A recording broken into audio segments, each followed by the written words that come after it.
नमस्कार, मैं अंजना और आप देख रहे हैं हरियाणा लाइव टुडे। आइए एक नजर डालते हैं आज की बड़ी खबर पर। हवाई साबित हुआ कैब फॉर्मूला, मनमाना किराया वसूल रही एयरलाइनें, यात्री परेशान। इंडिगो की मनमानी से उत्पन्न संकट के बाद घरेलू हवाई किराया आसमान छूने लगा, तो नागरिक उड्डयन मंत्रालय ने 6 दिसंबर को हस्तक्षेप करते हुए दूरी के हिसाब से अधिकतम बेस फेयर की सीमा यानी कैप तय कर दी। सरकार ने इसे सख्ती से लागू करने का दावा किया, लेकिन सोमवार को यह तस्वीर कई रूटों पर बिल्कुल उलट दिखी।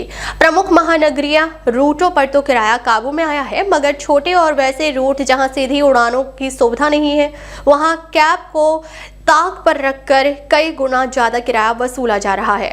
उल्लेखनीय है कि उड्डयन मंत्रालय ने 500 किलोमीटर तक के लिए 7500 रुपए, 501 से 1000 किलोमीटर तक के लिए 12000 रुपए, 1001 से 1500 किलोमीटर के लिए 15000 रुपए और 1500 किलोमीटर से अधिक दूरी के लिए 18000 रुपए की अधिकतम सीमा निर्धारित की थी। लेकिन इसके बाद विमानन कंपनियों ने इस नियम में खामी निकाल ली। इससे कैब फॉर्मूला बेअसर हो गया है और बेबस यात्रियों को ज्यादा किराया देना पड़ रहा है। एयरलाइनों ने इसका फायदा उठा लिया है कि कैपिंग के दिशा निर्देश में यह नहीं कहा गया है कि कनेक्टिंग फ्लाइट पर भी इसका फायदा मिलेगा। उनका दावा है कि सीमा सिर्फ सीधी उड़ान पर लागू होती है, कनेक्टिंग पर नहीं।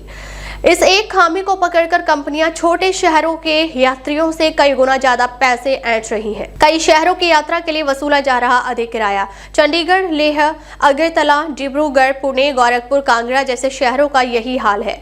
यहाँ सीधी उड़ानें कम है और कनेक्टिंग टिकटों का दाम कैब से 3-4 गुना ऊपर चल रहा है। चंडीगढ़ से जयपुर की दूरी 484 किलोमीटर है।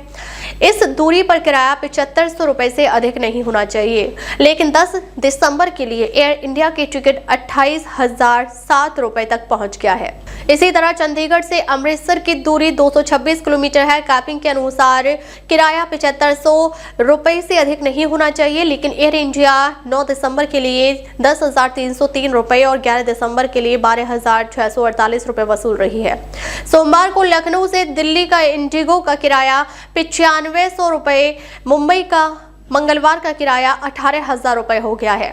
लखनऊ अहमदाबाद का सोमवार का सीधी उड़ान का किराया 21,570 रुपए हो गया है। दिलचस्प बात यह है कि एयरलाइन की अपनी वेबसाइट और मोबाइल ऐप पर टिकट कभी कभी थोड़ा सस्ता दिखता है, लेकिन third party online travel agent यानी OTA पर वही टिकट 30 से 50% महंगा है। सूत्रों का कहना है कि इस अंतर से एयरलाइनें और OTA मिलकर अतिरिक्त कमीशन कमा रहे हैं, जबकि यात्री ठगा महसूस कर रहा है। अब तक के लिए बस इतना ही, फिर मिलते हैं एक ऐसी ही बड़ी खबर के साथ। तब तक के लिए नमस्कार और देखते रहिए हरियाणा लाइव टुडे।